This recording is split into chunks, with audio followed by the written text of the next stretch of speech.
આપણે પદ્મપુરાણના 22મા દિવસની કથાને આગળ વધારી. મનુષ્યની તો વાત જ જુદી છે. પશુ, ઘોડા, હાથી, ભેંસ વગેરે પણ એવા જ હોય છે. નોકરીની પણ આવી જ સ્થિતિ છે. આ બધા પણ ઋણાનુબંધ પ્રમાણે પ્રાપ્ત થાય છે. આપણે બંને પૂર્વજન્મના ન તો કોઈની પાસેથી ઋણ લીધું છે, ન તો કોઈની મિલકત ઝડપ કરી છે. એટલું જ નહીં, આપણે કોઈની સાથે શત્રુતા પણ કરી નથી. તેથી આપણને ધન કે પુત્ર કોઈ પણ વસ્તુની પ્રાપ્તિ નથી થઈ. આવું સમજીને તમે શાંતિ ધારણ કરો અને વ્યર્થ ચિંતા છોડી દો. તમે કોઈને દાન આપ્યું નથી, પછી ધન ક્યાંથી આવે? તેથી પ્રાણના દુઃખી ન થાવ. દિવ્ય શ્રેષ્ઠ જે પુરુષને ધન મળવાનું છે તેના હાથમાં અનાયાસે ધન આવી જાય છે.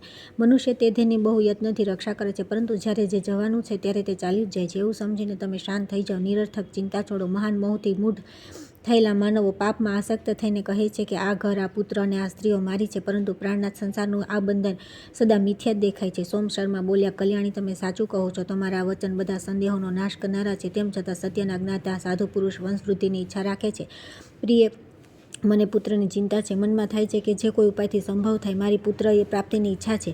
સુમનાએ કહ્યું કે મહાભાગ, એક જ વિદ્વાન પુત્ર શ્રેષ્ઠ છે. ઘણા મૂર્ખ પુત્રોથી શો ફાયદો? એક જ પુત્ર કુળને તારે છે, બીજા તો માત્ર દુઃખ દેનારા છે. પુણ્યથી જ પુત્ર પ્રાપ્ત થાય છે. પુણ્યથી જ શ્રેષ્ઠ કુળ મળે છે તથા પુણ્યથી જ ઉત્તમ ગર્ભની પ્રાપ્તિ થાય છે. તેથી તમે પુણ્યનું અનુષ્ઠાન કરો. પ્રાણનાથ પુણ્ય કર્મ કરનારા મનુષ્ય સુખોનો ઉપભોગ કરે છે. સોમ શર્મા બોલ્યા કે ભદ્ર, મને પુણ્યનું અનુષ્ઠાન બતાવો. ઉત્તમ પુણ્ય કેવું હોય? પુણ્યના લક્ષણોનું વર્ણન કરો. સુમનાએ કહ્યું કે પ્રાણનાથ પુરુષ અથવા સ્ત્રીએ સદા જેવો વર્તાવ કરવો જોઈએ તથા જે પ્રમાણે પુણ્ય કરવાથી કીર્તિ, પુત્ર, પ્રિય પત્ની અને ધનની પ્રાપ્તિ થાય તે બધું કહું છું તથા પુણ્યના લક્ષણ પણ કહું છું. બ્રહ્મચર્ય, તપસ્યા, પંચયજ્ઞનું અનુષ્ઠાન, દાન, નિયમ, ક્ષમા, શૌચ, અહિંસા, ઉત્તમ શક્તિ તથા અસ્તેય, ચોરીનો અભાવ આ 10 પુણ્યના અંગ છે. આમના અનુષ્ઠાનથી ધર્મની પૂર્તિ કરવી જોઈએ. ધર્માત્મા પુરુષ મન, વાણી અને શરીર ત્રણેય ક્રિયાથી ધર્મનું સંપાદન કરે છે. પછી તે વસ્તુનું ચિંતન કરે છે. તે દુર્લભ હોય તો પણ તેને પ્રાપ્ત થઈ જાય છે. સોમ શર્માએ પૂછ્યું કે ભામિની, ધર્મનું સ્વરૂપ કેવું છે અને તે કયા કયા અંગ છે? પ્રિય, આ વિષય સાંભળવાની મારા મનમાં બહુ રુચિ છે, તેથી પ્રસન્નતાથી આનું વર્ણન કરો. સુમના બોલી કે બ્રહ્મણ, જેનો જન્મ અત્રિ વંશમાં થયો છે તથા જે અંશુના પુત્ર છે, તે ભગવાન દત્તાત્રેયજીએ સદા ધર્મનો સાક્ષાત કર્યો છે. મહર્ષિ દુર્વાસા, દત્તાત્રેય આ બંને ઉત્તમ તપસ્યા કરી છે. તેમણે તપસ્યા અને આત્મબળની સાથે ધર્મને અનુકૂળ વર્તાવ કર્યો છે. તેમણે વનમાં રહીને 10,000 વર્ષો સુધી કશું ખાધા પીધા વિના માત્ર વાયુ પીને જીવન નિર્વાહ કર્યો. તેનાથી તે બંને શુભદર્શી થઈ ગયા. ત્યાર પછી તેઓ જે સમય સુધી તે બંનેએ પંચાગ્નિનું સેવન કર્યું, ત્યાર પછી તેઓએ જળની અંદર ઊભા રહીને તેટલા જ વર્ષો તપસ્યા કરી. યતિવર દત્તાત્રેય, મુનિશ્રેષ્ઠ દુર્વાસા બહુ દુર્બળ થઈ ગયા. ત્યારે મુનિવર દુર્વાસાના મનમાં ધર્મ પ્રત્યે ભારે રોષ થયો. તે જ સમયે બુદ્ધિમાન ધર્મ ત્યાં આવી પહોંચ્યા. તેમની સાથે બ્રહ્મચર્ય અને તપ વગેરે પણ મૂર્તિમાન થઈને આવ્યા. સત્ય, બ્રહ્મચર્ય, તપ અને ઇન્દ્રિય સંયમ આ બધા ઉત્તમ વિદ્વાન બ્રાહ્મણના રૂપમાં આવ્યા. નિયમે મહાપ્રાજ્ઞ પંડિતનું રૂપ લીધું અને દાન, અગ્નિહોત્રીનું સ્વરૂપ ધારણ કરીને દુર્વાસાની સામે આવ્યું. ક્ષમા, શાંતિ, લજ્જા, અહિંસા અને અકલ્પના આ બધા સ્ત્રી રૂપ ધારણ કરીને ત્યાં આવ્યા હતા. બુદ્ધિ, પ્રજ્ઞા, દયા, શ્રદ્ધા, મેઘા, સત્કૃતિ અને શાંતિ તેમનું પણ તે જ રૂપ હતું. 5 અગ્નિઓ, પરમ પાવન વેદ અને વેદાંગ આ બધા પણ દિવ્ય રૂપ ધારણ કરીને ઉપસ્થિત હતા. આ પ્રમાણે ધર્મ પોતાના પરિવાર સાથે ત્યાં આવ્યા હતા. તે બધા મુનિને સિદ્ધ થઈ ગયા હતા. ધર્મ બોલ્યા કે બ્રહ્મણ, તમે તેજસ્વી હોવા છતાં કેમ ક્રોધ કર્યો? ક્રોધ તો મનુષ્યના કલ્યાણ અને તપસ્યા બંનેનો નાશ કરી નાખે છે. તેથી તપસ્યા સમયે આ સર્વનાશી ક્રોધને અવશ્ય ત્યાગી દેવો જોઈએ. દ્વિજશ્રેષ્ઠ, સ્વસ્થ થાઓ. તમારી તપસ્યાનું ફળ બહુ ઉત્તમ છે. દુર્વાસાએ કહ્યું કે તમે કોણ છો, જે આ શ્રેષ્ઠ બ્રાહ્મણોની સાથે અહીં પધાર્યા છો, તથા તમારી સાથે આ સુંદર રૂપ અને અલંકારોથી સુશોભિત સ્ત્રી કોણ છે?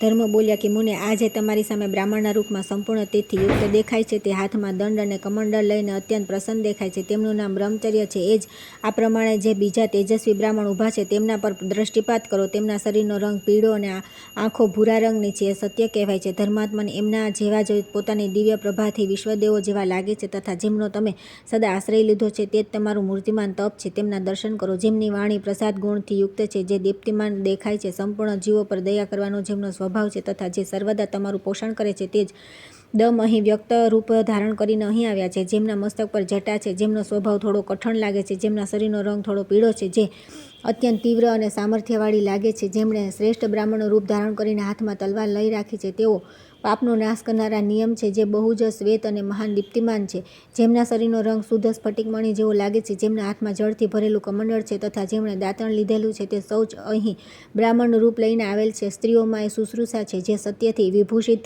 પરમ સૌભાગ્યવતી અને અત્યંત સાધ્વી છે, જેનો સ્વભાવ અત્યંત ધીર છે, જેના બધા અંગોમાંથી પ્રસન્નતા ટપકી રહી છે, જેનો રંગ ગોરો અને મુખ પર હાસ્યની છટા છવાઈ રહી છે, તે કમળલોચના સરસ્વતી છે. દ્વિજ શ્રેષ્ઠ આ દિવ્ય આભૂષણોથી યુક્ત ક્ષમા ઉપસ્થિત છે, જે પરમ શાંત, સુસ્થિર તથા અનેક મંગળમય વિધાનોથી સુશોભિત છે. મહાપ્રાજ્ઞ તમારી જ્ઞાન સ્વરૂપા શાંતિ પણ દિવ્ય આભૂષણોથી વિભૂષિત થઈને અહીં આવી છે. આ તમારી પ્રજ્ઞા છે, જે પરોપકારમાં સંલગ્ન, સત્યપરાયણ તથા અલ્પ બોલનારી છે. એ ક્ષમાની સાથે બહુ પ્રસન્ન રહે છે. આ યશસ્વીના શરીરનો વર્ણ શ્યામ છે, જેનું શરીર તપાવેલા સોના જેવું ઉદ્દીપ્ત દેખાય છે. તે મહાભાગ અહિંસા છે. એ અત્યંત પ્રસન્ન અને સારી મંત્રણાથી યુક્ત છે. આમ તેમ નજર નાખતી જ્ઞાન ભાવથી અકાંત થઈને સદા તપસ્યામાં લાગી રહે છે. મહાભાગ આ જુઓ, તમારી શ્રદ્ધા પણ આવી છે, જે વિવિધ પ્રકારની બુદ્ધિથી વિવશ અને અનેક જ્ઞાનોથી આકુળ થવા છતાં પણ સુશિષ્ટ છે.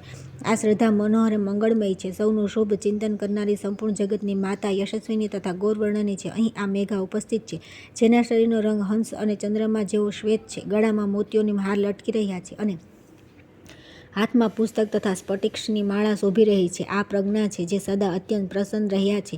એ પ્રજ્ઞાદેવી પીળા વસ્ત્રોથી શોભી રહ્યા છે. દ્વિજ શ્રેષ્ઠ જે ત્રિભુવનનો ઉપકાર અને પોષણ કરવામાં અદ્વિતીય છે, જેના શીલની સદા પ્રશંસા થતી રહે છે, તે દયા પણ તમારી પાસે આવી છે. આ વૃદ્ધા પરમ વિદુષી, તપસ્વીની ભાવના ભાર્યા અને મારી માતા છે. સુવ્રત, હું તમારો મૃતિમાન ધર્મ છું એવું સમજીને શાંત થાઓ, મારી રક્ષા કરો. વિપ્રવર, તમે ક્રોધિત કેમ થઈ રહ્યા છો? દુર્વાસાએ કહ્યું કે દેવ, જેનાથી મને ક્રોધ થયો છે તે કારણ સાંભળો. મેં ઇન્દ્રિયો, સંયમ અને શૌચ વગેરે કઠિન સાધનો દ્વારા મારા શરીરનું શોધન કર્યું તથા તપસ્યા કરી, પરંતુ આવું કરવા છતાં પણ જોઈ રહ્યો છું, માત્ર મારા પર જ તમારી દયા થતી નથી. ધર્મરાજ, હું તમારા આ વર્તનને ન્યાય નથી માનતો. એ મારા ક્રોધનું કારણ છે, બીજું કંઈ નથી. તેથી હું તમને 3 શાપ આપીશ. ધર્મ, હવે તમે રાજા અને દાસી પુત્ર થાવ. સ્વેચ્છાનુસાર ચાંડાળ યોનિમાં પણ પ્રવેશ કરો. આ પ્રમાણે 3 શાપ આપીને દુર્વાસાજી ચાલ્યા ગયા. સોમશર્માએ પૂછ્યું કે ભામિની મહાત્મા, દુર્વાસાના શાપથી ધર્મની શી સ્થિતિ થઈ? તે શાપોનો ઉપભોગ તેમણે કઈ રીતે કર્યો? જે જાણતા હો તો કહો. સુમના બોલી કે પ્રણાત, ધર્મએ ભરતવંશમાં રાજા યુધિષ્ઠિર રૂપે જન્મ લીધો. દાસીપુત્ર થઈને તેઓ જ્યારે ઉત્પન્ન થયા ત્યારે વિદુર નામે તેમની પ્રસિદ્ધિ થઈ. ત્યાં 3જા શાપનો ઉપભોગ કહું છું. જે સમયે મહર્ષિ વિશ્વામિત્રે રાજા હરિશ્ચંદ્રને બહુ કષ્ટ આપ્યું, તે સમયે પરમ બુદ્ધિમાન ધર્મ ચાંડાળના સ્વરૂપને પ્રાપ્ત થયા. ત્યાર પછી આવે છે સુમના દ્વારા બ્રહ્મચર્ય, સાંગોપાંગ, ધર્મ તથા ધર્માત્મા અને પાપીઓના મૃત્યુનું વર્ણન. સોમશર્માએ કહ્યું કે ભામિની, બ્રહ્મચર્યના લક્ષણોનું વિસ્તારથી વર્ણન કરો.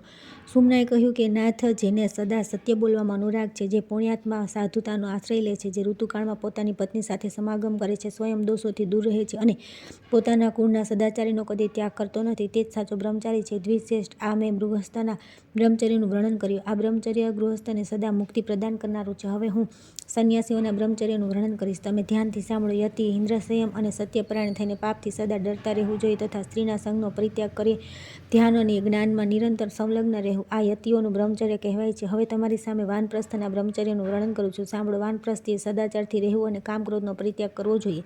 તેણે ઉચ્ચ વૃત્તિથી જીવિકા ચલાવીને પ્રાણીઓના ઉપકારમાં સંલગ્ન રહેવું. હવે સત્યનું વર્ણન કરું છું. જેની બુદ્ધિ પરાયા ધન અને પરાઈ સ્ત્રી જોઈને આસક્ત થતી નથી, તે જ પુરુષ સત્યનિષ્ઠ છે. હવે દાનનું વર્ણન કરું છું. જેનાથી મનુષ્ય જીવિત રહે છે. ભૂખ્યા મનુષ્યને ભોજન અવશ્ય આપવું જોઈએ. તે આપવાથી મહાન પુણ્ય થાય છે તથા દાતા તથા સદા અમૃતનો ઉપભોગ કરે છે. પોતાના વૈભવ અનુસાર દરરોજ કંઈ ને કંઈ દાન કરવું જોઈએ. સહાનુભૂતિપૂર્ણ વચન, તૃણ શૈયા, ઘરની શીતળ છાયા, પૃથ્વી, જળ, અન્ન, મીઠી વાણી, આસન, વસ્ત્ર અથવા નિવાસસ્થાન, આ બધી વસ્તુઓ જે દરરોજ અતિથિને નિષ્કપટ ભાવે અર્પણ કરે છે, તે આલોક અને પરલોકમાં પણ આનંદનો અનુભવ કરે છે. જે દાન અને સ્વાધ્યાય વગેરે શુભ કર્મો દ્વારા પોતાના દરેક દિવસને સફળ બનાવે છે, તે સંસારમાં મનુષ્ય હોવા છતાં દેવતા છે, એમાં સહેજ પણ સંદેહની વાત નથી. હવે હું સાંગોપાંગ ધર્મના સાધનભૂત ઉત્તમ નિયમોનું વર્ણન કરું છું. જે દેવતાઓ બ્રાહ્મણોની પૂજામાં સંલગ્ન રહે છે, નિત્ય નિરંતર શૌચ, સંતોષ અને નિયમોનું પાલન કરે છે તથા દાન, વ્રત અને દરેક પ્રકારના પરોપકારી કાર્યોમાં યોગદાન આપે છે, તેના આ કાર્યને નિયમ કહેવાય છે. દ્વિજ શ્રેષ્ઠ, હવે હું ક્ષમાનું સ્વરૂપ બતાવું છું. સાંભળો. બીજાઓ દ્વારા કરવામાં આવેલી આપણી નિંદા સાંભળીને અથવા કોઈનો માર ખાઈને પણ જે ગુસ્સે થતા નથી અને સ્વયં માર ખાઈને પણ મારનાર વ્યક્તિને મારતો નથી, તે ક્ષમાશીલ કહેવાય છે. હવે હું શૌચનું વર્ણન કરું છું. જે રાગ દ્વેષ છોડીને દરરોજ સ્નાન અને આચમન વગેરે કરે છે અને આ પ્રમાણે બહાર અને અંદરથી શુદ્ધ છે, તેને પવિત્ર માનવામાં આવે છે. હવે હું અહિંસાનું રૂપ બતાવું છું. જાણકાર પુરુષે કોઈ વિશેષ આવશ્યકતા વિના એક તણખલું પણ તોડવું ન જોઈએ. સંયમની સાથે પ્રત્યેક જીવની હિંસાથી દૂર રહેવું જોઈએ અને પોતાના પ્રતિ જેવા વર્તાવની અપેક્ષા હોય તેવો જ વર્તાવ બીજાની સાથે કરવો જોઈએ.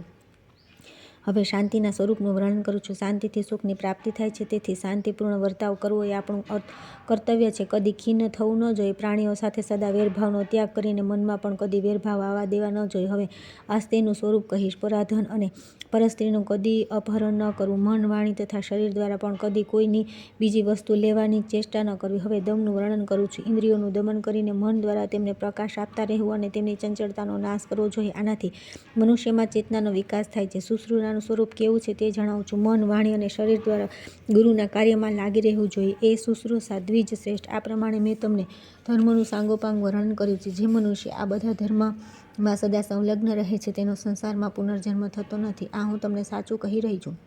મહાપ્રાજ્ઞ, આવું જાણીને તમે ધર્મનું અનુસરણ કરો. સોમ શર્માએ પૂછ્યું કે દેવી, તમારું કલ્યાણ થાવું. તમે આ પ્રમાણે ધર્મની ઉત્તમ વ્યાખ્યા કઈ રીતે જાણો છો? કોના મુખેથી તમે આ બધું સાંભળ્યું છે? સુમના બોલી, મહામતે, મારા પિતાનો જન્મ ભાર્ગવ વંશમાં થયો છે. તેઓ સંપૂર્ણ શાસ્ત્રના જ્ઞાનમાં નિપુણ છે. તેમનું નામ છે મહર્ષિ ચ્યવન. હું તેમની કન્યા છું. તેઓ મને પ્રાણથી પણ વધારે પ્રિય માનતા હતા. તીર્થમુનિ સમાજ અથવા દેવાલયમાં તેઓ જતા. હું પણ તેમની સાથે જ જતી હતી. મારા પિતાજી એક મિત્ર છે જેમનું નામ વેદ શર્મા છે. કૌશિક વંશમાં તેમનો જન્મ થયો છે. એક દિવસ તેઓ પિતાજી પાસે આવ્યા. તે સમયે તેઓ બહુ દુઃખી હતા અને વારંવાર ચિંતામાં ડૂબી જતા હતા. ત્યારે તેમને મારા પિતાએ કહ્યું કે સુવ્રત, તમે કોઈ દુઃખથી વ્યથિત છો એવું લાગે છે. મને આનું કારણ કહો.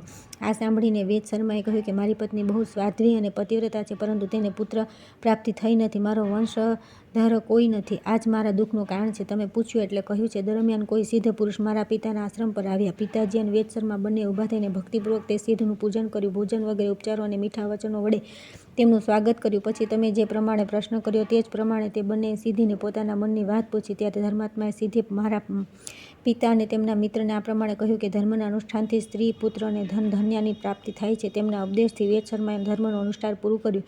તે અનુષ્ઠાનથી તેમને મહાન સુખ અને સુયોગ્ય પુત્ર પ્રાપ્ત થયો. તે સિદ્ધ મહાત્માના સંસર્ગથી ધર્મ વિશે મારી બુદ્ધિનો આવો નિશ્ચય થયો. સોમ શર્માએ પૂછ્યું કે પ્રિય, ધર્મથી મૃત્યુ અને જન્મ કેવા થાય છે? શાસ્ત્રાનુસાર તે મૃત્યુ અને જન્મનું લક્ષણ જેવું નિશ્ચિત કરવામાં આવ્યું છે તે બધું મને જણાવો. સુમના બોલી કે પ્રાણના જેણે સત્ય, શૌચ, ક્ષમા, શાંતિ, તીર્થ અને પુણ્ય વગેરે દ્વારા ધર્મનું પાલન કર્યું છે તેના મૃત્યુના લક્ષણ બતાવું છું. ધર્માત્મા પુરુષને મૃત્યુ સમયે કોઈ રોગ થતો નથી. તેના શરીરમાં કોઈ પીડા થતી નથી. શ્રમ, ગ્લાનિ, સ્વેદ અને ભ્રાંતિ વગેરે ઉપદ્રવો પણ થતા નથી. ગીત, જ્ઞાન, વિશારદ, દિવ્ય રૂપધારી ગંધર્વ અને વેદપાઠી બ્રાહ્મણ તેની પાસે આવીને મનોહર સ્તુતિ કરે છે. તે સ્વસ્થ થઈને સુખદાયી આસન પર બેઠેલા હોય છે અથવા દેવપૂજામાં બેઠા હોય છે. એવું પણ થતું હોય છે કે ધર્મપરાયણ બુદ્ધિમાન પુરુષ સ્નાન કરવા તીર્થ સ્નાનમાં ગયા હોય. અગ્નિહોત્ર, ગૃહ, ગૌશાળા, દેવ મંદિર, બગીચા, તળાવ, પીપળો કે વડનું વૃક્ષ તથા પલાશ અથવા બીલીનું વૃક્ષ આ મૃત્યુને માટે પવિત્ર સ્થાન માનવામાં આવે છે. ધર્માત્મા પુરુષ ધર્મરાજ દૂતોને પ્રત્યક્ષ જોએ છે. તેઓ પ્રેમાળ અને પ્રસન્ન દેખાય છે. મૃત્યુ પામનાર જીવ સ્વપ્ન, મોહ તથા ક્લેશને આધીન થતો નથી. ધર્મરાજના દૂતો તેને કહે છે કે મહાભાગ પરમ બુદ્ધિમાન ધર્મરાજ તમને બોલાવી રહ્યા છે. દૂતોની આ વાત સાંભળીને તેને સંદેહ થતો નથી. તેમનું મન પ્રસન્ન થઈ જાય છે. તે જ્ઞાન સંપન્ન હોવાથી ભગવાન શ્રી વિષ્ણુનું સ્મરણ કરે છે અને સંતુષ્ટ અને પ્રસન્ન ચિત્તે દૂતોની સાથે ચાલ્યો જાય છે. સોમ શર્માએ પૂછ્યું કે ભદ્રે, પાપી મનુષ્યનું મૃત્યુ કેવા લક્ષણોથી થાય છે તેનું વિસ્તારથી વર્ણન કરો. સુમના બોલી કે પ્રાણનાથ, હું મહાપાતકી મૃત્યુના સ્થાન અને ચેષ્ટાનું વર્ણન કરું છું. દુષ્ટાત્મા પુરુષ વિષ્ટા અને મૂત્ર વગેરે અપવિત્ર વસ્તુઓથી યુક્ત અને પાપીઓથી ભરેલા સ્થાનમાં રહીને બહુ દુઃખથી પ્રાણ છોડે છે. ચાંડાળના સ્થાન પર જઈને દુઃખી થઈને મરે છે. ગધેડાઓથી ઘેરાયેલા ભૂમિમાં, વેશ્યાના ભવનમાં તથા ચામરના ઘરમાં જઈને તે મૃત્યુ પામે છે. હાડકાં, ચામડા અને નખ વગેરેથી ભરેલી જમીન પર જઈને દુષ્ટાત્મા પુરુષનું મૃત્યુ થાય છે. તેને લેવા માટે આવનારા યમદૂતો અત્યંત ભયાનક, ઘોર અને વિકટ રૂપ લઈને આવે છે. તેમના શરીર તદ્દન કાળા, પેટ લાંબા અને આંખો થોડી પીળી હોય છે. કોઈ પીળા, કોઈ નીલા અને કોઈ અત્યંત સફેદ હોય છે. પાપી મનુષ્ય તેમને જોઈને ધ્રુજી ઉઠે છે. તેના શરીરમાં વારંવાર પસીનો છૂટવા લાગે છે. હવે હું દુઃખી જીવની ચેષ્ટા બતાવું છું. લોભ અને સ્વાદથી મોહિત થઈને પાપી પુરુષો જે પરાયા ધન અને પરાઈ સ્ત્રીનું અપહરણ કરે છે, તે પહેલાં બીજા પાસેથી ઋણ લઈને તેને પાછું આપી શકતો નથી તથા અયોગ્ય દાન વગેરે જે અન્ય મોટા મોટા પાપ કરતા રહે છે. સારાંશ એ છે કે મૃત્યુ પહેલાં જેણે જેટલા પાપ આચરણ કર્યા હોય છે તે બધા તેના કંઠમાં આવીને તેના કફને રોકીને દુઃખ પહોંચાડે છે. અસહ્ય પીડાથી તેના કંઠમાં ઘર અવાજ આવે છે. તે વારંવાર રડે છે અને માતા, પિતા, ભાઈ, પત્ની તથા પુત્રોનું સ્મરણ કરે છે. પછી મહાપાપથી મોહિત થઈને તે બધાને ભૂલી જાય છે. અત્યંત પીડાથી વ્યથિત થઈ જવાથી તેના પ્રાણ જલ્દી નીકળતા નથી. તે ધ્રુજતો તરફડતો રહીને મૂર્છિત થઈ જાય છે. આ પ્રમાણે લોભ અને મોહયુક્ત મનુષ્ય સદા મૂર્છિત થઈને પ્રાણ છોડે છે. ત્યાર પછી યમરાજના દૂત તેને યમલોકમાં લઈ જાય છે. તે સમયે તેને જે દુઃખ ભોગવવું પડે છે તે કહું છું. જ્યાં અંગારા બિછાવેલા હોય છે તે રસ્તા પર પાપીને ઘસડીને લઈ જવામાં આવે છે. ત્યાં તે જીવ બળવાના કારણે તડફડતો રહે છે. ત્યાં 12 સૂર્યના તાપથી યુક્ત તીવ્ર ગરમી પડે છે તેવા માર્ગથી તેને પહોંચાડવામાં આવે છે. ત્યાં તે સૂર્યના પ્રચંડ કિરણોથી સંતપ્ત અને ભૂખ તરસથી વ્યથિત થતો રહે છે. યમદૂતો તેને ગદા, લાકડીઓ અને ફરસાથી મારે છે, કોરડા મારે છે તથા ગાળો સંભળાવે છે. ત્યાર પછી તે પાપીને જ્યાં ઠંડી બહુ પડે છે અને ઠંડી હવાનો મારો સહેવો પડે છે તેવા માર્ગ પરથી લઈ જાય છે.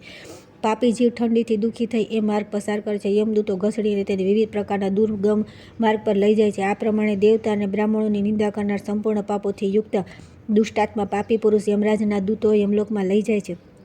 ત્યાં પહોંચીને તે દુષ્ટાત્મા યમરાજને કાળા મેષ જેવા જુએ છે. તેઓ ઉગ્ર, દારૂણ અને ભયંકર રૂપ ધારણ કરીને પાડા પર બેઠેલા દેખાય છે. અનેક યમદૂતો તેમની આસપાસ ઊભા રહે છે. તેમની પાસે બધા રોગો અને ચિત્રગુપ્ત પણ ઉપસ્થિત છે. દ્વિજ શ્રેષ્ઠ અને તે સમયે ભગવાન ધર્મરાજનું મુખ વિકરાળ દાઢોના કારણે અતિ ભયાનક અને કાળ જેવું લાગે છે. ધર્મમાં બાધા નાખનાર તે દુષ્ટ યમરાજને જુએ છે અને અતિ દુઃસહ અસ્ત્ર શસ્ત્રો દ્વારા તેને અસહ્ય પીડા આપતા રહીને કઠોર દંડ આપે છે. તેમાં પાપીને 1000 યુગો સુધી વિવિધ પ્રકારની યાતનાઓ યુક્ત નરકમાં નાખવામાં આવે છે. આ પ્રમાણે દુષ્ટ બુદ્ધિનો તે પાપાત્મા પોતાના પાપનો ઉપભોગ કરે છે. ત્યાર પછી જે યોનિમાં જન્મ લે છે તે સાંભળો. તે થોડા સમય પછી કૂતરાની યોનિમાં રહીને પોતાના પાપોને ભોગવે છે. ત્યાર પછી તે વાઘ અને ગધેડાની યોનિમાં જાય છે. ત્યાર પછી બિલાડો, સુવર અને સર્પની યોનિમાં જન્મ લે છે. આ પ્રમાણે અનેક પ્રકારની પાપ યોનિઓ તે વારંવાર જન્મ લેવો પડે છે. આ પ્રમાણે તે તેમને પાપીઓના જન્મવૃત્તિના સંપૂર્ણ વૃત્તાંત પણ કહી દીધું. ત્યાર પછી આવે છે વશિષ્ઠજી દ્વારા સોમશર્માના પૂર્વજન્મ સંબંધી શુભાશુભ કર્મનું વર્ણન તથા તેમને ભગવાનની ભક્તિનો ઉપદેશ. સોમશર્માએ પૂછ્યું કે કલ્યાણી, હું કઈ રીતે સર્વજ્ઞ અને ગુણવાન પુત્ર પ્રાપ્ત કરી શકીશ? સુમના બોલી કે સ્વામીન, તમે મહામુનિ વશિષ્ઠજી પાસે જાઓ. તેઓ ધર્મના જ્ઞાતા છે. તેમને પ્રાર્થના કરો. તેમના ઉદ્દેશથી અને આશીર્વાદથી તમને ધર્મજ્ઞ ધર્મવત્સલ પુત્રની પ્રાપ્તિ થશે. સુજી કહે છે કે પત્નીના પ્રમાણે કહેવાથી દ્વિજ શ્રેષ્ઠ સોમશર્મા સર્વજ્ઞ, તેજસ્વી અને તપસ્વી મહાત્મા વશિષ્ઠજી પાસે ગયા. તેઓ ગંગાજીના તટ પર સ્થિત પોતાના પવિત્ર આશ્રમમાં બિરાજમાન હતા. સોમશર્માએ અતિ ભક્તિ સાથે તેમને દંડવત પ્રણામ કર્યા. ત્યારે પાપરહિત મહાતેજસ્વી બ્રહ્મપુત્ર વશિષ્ઠજીએ તેમને કહ્યું કે મહામતે આ પવિત્ર આસન પર સુખેથી બેસો. આમ કહીને તે યોગેશ્વર પૂછે કે મહાભાગ, તમારા પુણ્યકર્મ અને અગ્નિહોત્ર વગેરે કાર્ય કુશળતાપૂર્વક થઈ રહ્યા છે. શરીર તો નિરોગી છે ને ધર્મનું પાલન તો સદા કરતા જ હશે. દ્વિજ શ્રેષ્ઠ, બતાવો, હું તમારી કઈ પ્રિય કામના પૂરી કરું. ત્યારે સોમશર્માએ કહ્યું કે તાત, કયા પાપના કારણે મારી દરિદ્રતાનું દુઃખ ભોગવવું પડે છે? મને પુત્રનું સુખ કેમ મળતું નથી? આ વાતનો મારા મનમાં બહુ સંદેશ છે. કયા પાપથી આ પ્રમાણે થઈ રહ્યું છે એ જણાવો. મહામતે, હું મહાન પાપથી મોહિત અને વિયોગ શૂન્ય થઈ ગયો હતો. પોતાની પ્રિય પત્નીના સમજાવવા અને મોકલવાથી આજે તમારી પાસે આવ્યો છું. વશિષ્ઠજીએ કહ્યું કે દ્વિજ શ્રેષ્ઠ, હું તમારી સામે પુત્રના પવિત્ર લક્ષણનું વર્ણન કરું છું. જેનું મન પુણ્યમાં આસક્ત હોય, જે સદા સત્ય ધર્મના પાલનમાં તત્પર રહેતા હોય અને જે બુદ્ધિમાન, જ્ઞાન સંપન્ન, તપસ્વી વ્યક્તિઓમાં શ્રેષ્ઠ, સર્વ કર્મોમાં કુશળ, ધીર, વેદાધ્યન પરાયણ, સંપૂર્ણ શાસ્ત્રોના વક્તા, દેવતા અને બ્રાહ્મણોને પૂજનારા, સમસ્ત યજ્ઞોનું અનુષ્ઠાન કરવાવાળા, ધ્યાની, ત્યાગી, પ્રિય બોલનારો, ભગવાન વિષ્ણુના ધ્યાનમાં તત્પર, નિત્ય શાંત, જીતેન્દ્રિય, સદા જપ કરનારો, પિતૃભક્તિ પરાયણ અને સમસ્ત સજ્જનો પર સ્નેહ રાખનારો, કુશળ, કુળને સંતુષ્ટ કરનાર હોય, આ ગુણોથી યુક્ત ઉત્તમ પુરુષ જ સુખ આપનાર બને છે. હે મહાપ્રાજ્ઞ, તમારો જન્મ પૂર્વે શૂદ્ર જાતિમાં થયો હતો. તમને ધર્મ અધર્મનું જ્ઞાન નહોતું. તમે બહુ લોભી હતા. તમારે એક પત્ની અને ઘણા પુત્ર હતા. તમે બીજાઓનો સદા દ્વેષ કરતા હતા. તમે સત્યનું કદી શ્રવણ કર્યું નહોતું. તીર્થયાત્રા પણ કરી નહોતી. મહામતે, તમે માત્ર એક ખેતીનું જ કામ કરતા હતા. તમે સતત તેમાં જ લાગેલા રહેતા હતા. દ્વિજ શ્રેષ્ઠ, તમે પશુપાલન પણ કરતા હતા. પછી ભેંસ અને ઘોડા પણ રાખવા લાગ્યા હતા. તમે અનાજને મોંઘું કરી દીધું હતું. તમે એટલા કંજૂસ હતા કે કોઈને ક્યારેય કિંચિત પણ દાન કરતા ન હતા. તમે દેવતાઓની પૂજા કરી નહોતી. પર્વ પર બ્રાહ્મણને ધન ન આપ્યું. આ શ્રાદ્ધ કાળમાં તમે શ્રાદ્ધ પણ ન કર્યું. તમારી સાધ્વી પત્ની કહેતી, તમે આજે શ્રાદ્ધનો દિવસ છે, આ સસરાના શ્રાદ્ધનો સમય છે અને સાસુનો. મહામતે, તેની આ વાતો સાંભળીને તમે ઘર છોડીને ક્યાંક ભાગી જતા. તમે ધર્મનો માર્ગ કદી ન જોયો હતો. તમે ન સાંભળ્યો, ન લોભ જ તમારી માતા, લોભ જ પિતા, લોભ જ ભાઈ અને લોભ જ તમારો પ્રિય બંધુ અને સ્વજન હતો. તમે સદાને માટે ધર્મને તિલાંજલિ આપીને એકમાત્ર લોભનો જ આશ્રય લીધો હતો. તેથી તમે ગરીબીથી દુઃખી છો. તમારા હૃદયમાં દરરોજ મહાતૃષ્ણા વધતી જતી હતી. રાત્રે નિંદ્રામાં પણ તમે સદા ધનની જ ચિંતામાં લાગ્યા રહેતા હતા. આ પ્રમાણે ક્રમશઃ 1000, લાખ, કરોડ, અબજ સોનામરો તમને પ્રાપ્ત થઈ ગઈ, છતાં તૃષ્ણા તમારો પીછા છોડતી નહોતી. તે સદા વૃદ્ધિ પામતી હતી. તમે કદી દાન, હોમ કે ધનનો ઉપભોગ કર્યો ન હતો. જેટલું કમાયા બધું જમીનમાં દાટી દીધું. તમારા પુત્રોને પણ તે દાટેલા ધનની જાણ ન હતી. તમારા હૃદયમાં તૃષ્ણાનો અગ્નિ સળગતો રહેતો હતો. તેના કારણે તમને કદી સુખ મળતું ન હતું. વિપ્રવર આ પ્રમાણે મોહમાં પડ્યા તમે કાળને આધીન થઈ ગયા. સ્ત્રી પુત્ર પૂછતા જ રહી ગયા, પરંતુ તમે તેમને ન તો ધનનો પતો બતાવ્યો કે ન તો તેમને આપ્યું. તમે પ્રાણ ત્યાગીને યમલોકમાં ચાલ્યા ગયા. આ તમારા પૂર્વજન્મનું સંપૂર્ણ વૃત્તાંત છે. વિપ્રવર તે જ કર્મના કારણે તમે નિર્ધન અને દરિદ્ર છો. તેના પર ભગવાન વિષ્ણુ પ્રસન્ન થાય છે. જેના ઘરમાં સદા સુશીલ, જ્ઞાની અને ધર્મપરાયણ પુત્ર થાય છે. સંસારમાં જેને ભક્તિમાન શ્રેષ્ઠ પુત્રની પ્રાપ્તિ થઈ છે તે ભગવાનનો કૃપાપાત્ર છે. ભગવાનની વિષ્ણુની કૃપા વિના કોઈ પણ સ્ત્રી પુત્ર ઉત્તમ જન્મ તથા ઉત્તમ કુળને અને વિષ્ણુના પરમધામને પ્રાપ્ત કરી શકતો નથી. સોમ શર્માએ પૂછ્યું કે જ્ઞાન વિજ્ઞાનના પંડિત વિપ્રવર વશિષ્ઠજી, જો આવી વાત છે તો મને બ્રાહ્મણ કુળમાં જન્મ કઈ રીતે મળ્યો? આનું કારણ કહો. વશિષ્ઠજી બોલ્યા કે બ્રહ્મન પૂર્વજન્મમાં તમારા હાથે એક ધાર્મિક કાર્ય પણ થયું હતું. તે સમયે એક નિષ્પાપ, સદાચારી, સારા વિદ્વાન, વિષ્ણુ ભક્ત અને ધર્માત્મા બ્રાહ્મણ હતા, જેઓ તીર્થયાત્રાના હેતુથી સંપૂર્ણ પૃથ્વી પર એકલા જ વિચરણ કરતા હતા. એક દિવસ તે મહામુનિ ફરતા ફરતા તમારા ઘરે આવ્યા. દ્વિજ શ્રેષ્ઠ તે સમયે તેમણે રોકાવા માટે તમારી પાસે સ્થાન માગ્યું. તમે બહુ જ પ્રસન્નતાથી કહ્યું કે વિદ્વાન, ખરેખર આજે હું ધન્ય થઈ ગયો. આજે મેં પાવન તીર્થોની યાત્રા કરી લીધી તથા આજે મને તમારા દર્શનથી તીર્થ સેવાનું ફળ પ્રાપ્ત થઈ ગયું. આમ કહીને તમે તેમને પરમ પવિત્ર ગૌશાળાનું સ્થાન દેખાડ્યું અને તેમને રોકાવાનું સ્થાન આપીને તેમની સેવા કરી. તેમના બંને ચરણ દબાવ્યા. પછી તેમના ચરણોને ધોઈને તે ચરણોદક માથા પર ચડાવ્યું અને પછી તરત જ દૂધ, દહીં, ઘી વગેરે સાથે તે બ્રાહ્મણ દેવતાને અન્ન અર્પણ કર્યું. મહામતે આ પ્રમાણે પોતાની સ્ત્રી સહિત સેવા કરીને તમે તે બ્રાહ્મણને બહુ સંતુષ્ટ કરી દીધા. બીજા દિવસના પ્રાતઃકાળે અત્યંત શુભ દિવસ આવ્યો. તે દિવસે અષાઢ શુક્લ દ્વાદશી હતી, જે સર્વ પાપોનો નાશ કરનારી છે. તે જ દિવસે ભગવાન વિષ્ણુનું યોગ નિદ્રાનો આશ્રય લે છે. તે જ તિથિ આવે છે ત્યારે ત્યાંના વિદ્વાન અને બુદ્ધિમાન પુરુષો ઘરના બધા કામ છોડીને ભગવાન શ્રી વિષ્ણુના ધ્યાનમાં બેસી ગયા. ગીત અને મંગલ વાદ્યો દ્વારા પરમ ઉત્સવ મનાવા લાગ્યો. બધા બ્રાહ્મણો વેદના સૂક્તો તથા મંગલમય સ્ત્રોતો દ્વારા ભગવાનની સ્તુતિ કરવા લાગ્યા. આવા મહોત્સવનો પ્રસંગ જોઈને તે શ્રેષ્ઠ બ્રાહ્મણ તે દિવસ ત્યાં જ રોકાઈ ગયો. તેમણે એકાદશી વ્રત કર્યું અને તેનું મહાત્મય પણ વાંચીને સંભળાવ્યું અને તમે તમારી પત્ની સાથે તે સાંભળ્યું. તે મહાપુણ્યમય પ્રસંગને સાંભળીને સ્ત્રી પુત્રો સાથે પ્રેરિત થઈ બ્રાહ્મણના સંસર્ગથી તમે પણ એકાદશીનું વ્રત આચરણ કર્યું.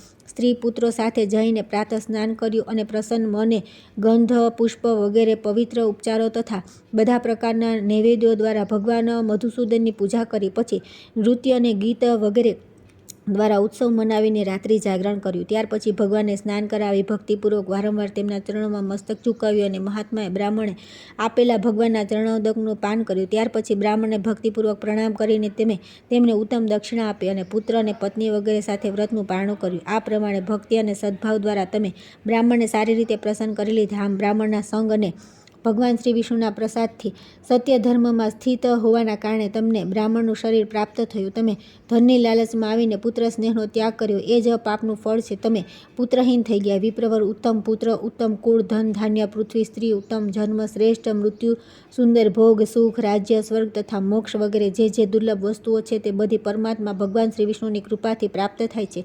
તેથી હવેથી ભગવાન નારાયણની આરાધના કરીને તમે તે ઉત્કૃષ્ટ પદને પ્રાપ્ત કરી શકશો, જે વિષ્ણુનું પરમ પદ કહેવાય છે. મહાભાગ આવું જાણીને તમે શ્રી નારાયણની ભક્તિ કરો. સૂતજી કહે છે કે વશિષ્ઠજી દ્વારા આ પ્રમાણે સમજાવવાથી તે મહાનુભાવ બ્રાહ્મણ હર્ષથી ખીલી ઉઠ્યા અને ભક્તિપૂર્વક મહર્ષિ વશિષ્ઠજીના ચરણોમાં પ્રણામ કરીને તેમની આજ્ઞા લઈને પોતાના ઘરે આવ્યા. ઘેર જઈને પોતાની પત્ની સુમ્નાને પ્રસન્નતાપૂર્વક કહ્યું કે પ્રિય, તમારી કૃપાથી બ્રહ્મર્ષિ વશિષ્ઠજી દ્વારા જ મેં મારા પૂર્વજનોની બધી વાત જાણી લીધી. ત્યાર પછી આવે છે સોમ શર્મા દ્વારા ભગવાન વિષ્ણુની આરાધના. ભગવાને તેમને દર્શન આપવા તથા સોમ શર્માએ તેમની સ્તુતિ કરી. સૂતજી કહે છે કે ત્યાર પછી સત્પુરુષોમાં શ્રેષ્ઠ મહાબુદ્ધિમાન સોમ શર્મા પોતાની પત્ની સુમ્નાની સાથે નર્મદાના અતિ પુણ્યદાયક તટ પર ગયા અને કપિલા સંગમ નામના તીર્થમાં નાહીને દેવતાઓ તથા પિતરોનું તર્પણ કરીને શાંતિથી ભગવાન નારાયણના મંગલમય નામના જપ કરતા રહીને તપસ્યા કરવા લાગ્યા.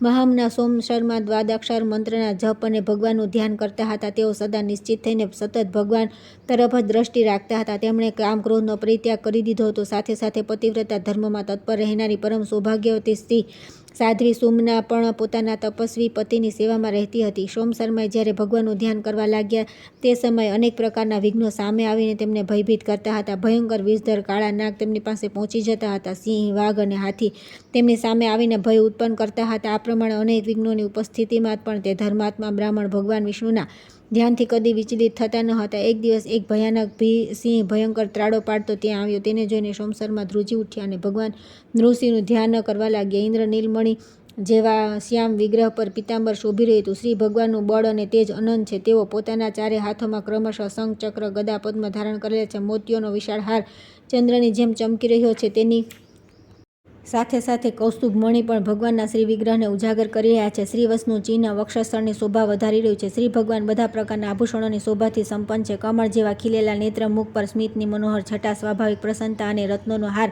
તેમની શોભાને બમણો કરી રહ્યો છે. આ પ્રમાણે પરમ શોભાયમાન શ્રી વિષ્ણુની મનોહર ઝાંખીનું સોમ શર્માએ ધ્યાન કર્યું. ત્યારબાદ તેઓ તેમની સ્તુતિ કરવા લાગ્યા. હે શરણાગત વત્સલ શ્રીકૃષ્ણ, તમે જ મને શરણ આપનારા છો. હે દેવ દેવેશ્વર, તમને નમસ્કાર છે. જે પરમાત્મા ઉદરમાં ત્રણેય લોક અને 7 ભુવન સ્થિત છે, હું તેમના શરણમાં આવી ગયો છું. ભય મારું શું કરશે? કૃત્યા વગેરે પ્રબળ ભય પણ જેમનાથી ભયભીત રહે છે, તેઓ જે સૌને દંડ આપવાને સમર્થ છે, તે ભગવાનને હું શરણાગત છું. જે સમસ્ત દેવતાઓ, મહાકાય, દાનવો તથા ક્લેશ ઉઠાવનાર ભક્તોના પણ આશ્રય છે, તે ભગવાનના હું શરણે આવ્યો છું. જેઓ ભયનો નાશ કરવા માટે અભયરૂપ છે અને પાપોના નાશ માટે જ્ઞાનવાન છે, તથા જે બ્રહ્મરૂપે એક અદ્વિતીય છે, તે ભગવાનના શરણમાં હું છું. જેઓ રોગનો નાશ કરવા માટે ઔષધિરૂપ છે, જેમનામાં રોગ શોકનું પણ નામ નથી, જેઓ લૌકિક આનંદથી પણ શૂન્ય છે, તે ભગવાનના હું શરણે છું. જેઓ અવિચલ લોકોને પણ વિચલિત કરી શકે છે, તે ભગવાનના હું શરણે આવ્યો છું. જેઓ સમસ્ત સાધુઓનું પાલન કરવાવાળા છે, જેમની નાભીમાંથી કમળની ઉત્પત્તિ થઈ છે, તથા જે વિશ્વાત્મા આ વિશ્વની સદા રક્ષા કરે છે, તે ભગવાનના હું શરણે આવ્યો છું. જેઓ સિંહ રૂપે મારી સામે આવીને ભય દેખાડી રહ્યા છે, તે ભક્ત ભયહારી ભગવાન શ્રી નૃસિંહજીના શરણમાં હું આવ્યો છું. ગ્રહ સાથે યુદ્ધ કરતા સંકટમાં પડેલો વિશાળકાય ગજરાજ જેમના ચરણમાં ગયો હતો અને જે ગજેન્દ્ર મોક્ષની લીલામાં સ્વયં ઉપસ્થિત થયા હતા, તે શરણાગત વત્સલ પ્રભુના હું શરણમાં આવ્યો છું. હિરણાક્ષનો વધ કરનાર શ્રી ભગવાન વરાહના હું શરણમાં આવ્યો છું. આ બધા પ્રાણીઓ મૃત્યુરૂપે આવીને મને ભયભીત કરી રહ્યા છે, પરંતુ હું અમૃતના શરણમાં પડ્યો છું. શ્રી હરિ વેદોનું જ્ઞાન આપનાર બ્રાહ્મણ ભક્ત બ્રહ્મ તથા બ્રહ્મજ્ઞાન સ્વરૂપ છે, હું તેમના શરણમાં છું. જેઓ નિર્ભય સંસારનો ભય દૂર કરનારા અને ભયદાતા છે, તે ભયરૂપી ભગવાનના હું શરણમાં છું. ભય મારું શું કરશે? જેઓ સમસ્ત પુણ્યોનો ઉદ્ધાર અને સંપૂર્ણ પાપીઓનો વિનાશ કરનારા છે, તે ધર્મરૂપ ભગવાન વિષ્ણુના હું શરણમાં છું.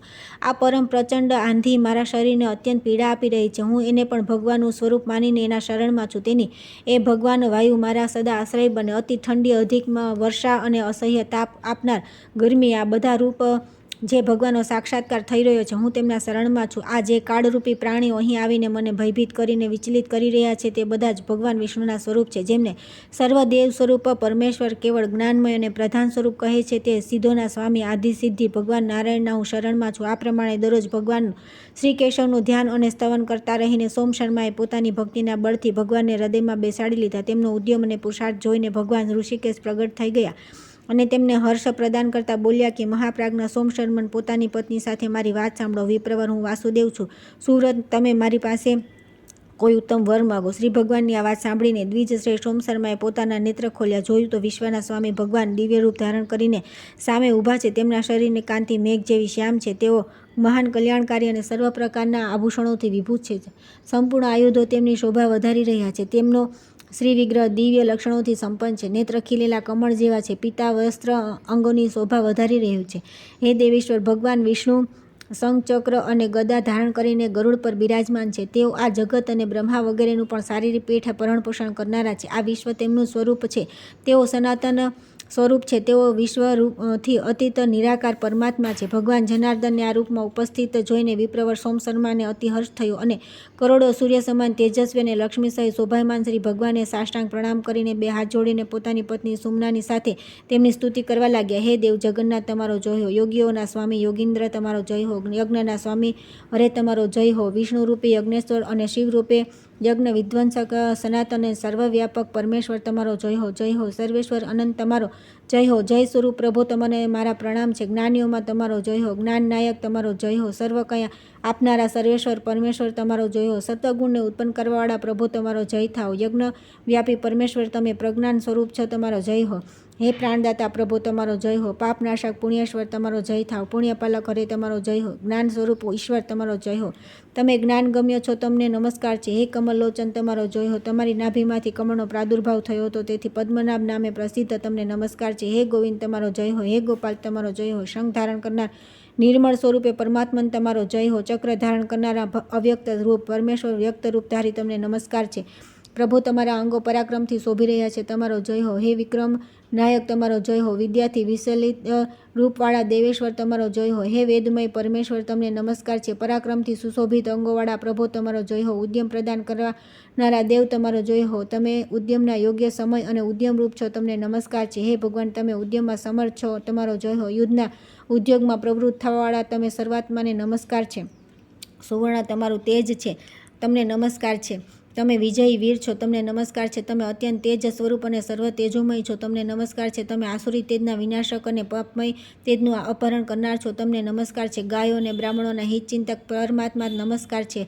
તમે હવિષ્ય ભોજી તથા હવ્ય અને કવ્યનું વહન કરનારા અગ્નિ છો, તમે સ્વધારૂપ છો, તમને નમસ્કાર છે. તમે સ્વહારૂપ યજ્ઞ સ્વરૂપ અને યોગના બીજ છો, તમને નમસ્કાર છે. હાથમાં શાંગ નામનું ધનુષ્ય ધારણ કરવાવાળા તમે પાપહારી પ્રભુને પ્રણામ છે. કાર્યકારણરૂપ જગતને પ્રેરિત કરનારા વિજ્ઞાનશાળી પરમેશ્વરને નમસ્કાર છે. વેદ સ્વરૂપ ભગવાનને પ્રણામ છે. સર્વને પવિત્ર કરનાર પ્રભુને નમસ્કાર છે. સર્વના દુઃખોનું અપહરણ કરનાર હરિત કેશોથી યુક્ત શ્રી ભગવાનને પ્રણામ છે. વિશ્વના આધારભૂત પરમાત્મા કેશવને નમસ્કાર છે. ક્લેશોનો નાશ કરનાર નિત્ય શુદ્ધ ભગવાન અનંતને નમસ્કાર છે. જેમનું સ્વરૂપ નિત્ય આનંદમય છે, જેઓ દિવ્ય હોવાની સાથે દિવ્ય રૂપ ધારણ કરે છે. 11 રુદ્ર જેમની ચરણોની સેવા કરે છે તથા બ્રહ્માજી પણ જેમની સામે મસ્તક ઝુકાવે છે, તે ભગવાનને પ્રણામ છે. હે પ્રભુ, દેવતા અને અસુરોના સ્વામી પર તમારા ચરણ કમળોમાં મસ્તક ટેકવે છે. તમે દેવેશ અમૃત અને અમૃતાત્મા છો, તમને વારંવાર નમસ્કાર છે. તમે ક્ષીરસાગરમાં નિવાસ કરનારા અને લક્ષ્મીના પ્રિયતમ છો, તમને નમસ્કાર છે. તમે ઓમકાર વિશુદ્ધ અને અવિચળ છો, તમને વારંવાર પ્રણામ છે. તમે વ્યાપી, વ્યાપક અને સર્વ પ્રકારના દુઃખોને દૂર કરવાળો છો, તમને નમસ્કાર છે. વરાહ રૂપધારી તમને પ્રણામ. મહાકચ્છપના રૂપમાં તમને નમસ્કાર છે. વામન અને નૃસિંહ રૂપ ધારણ કરનારા તમને પ્રણામ છે. સર્વજ્ઞ મત્સ્ય ભગવાનને પ્રણામ છે. શ્રીરામ, કૃષ્ણ, બ્રહ્મ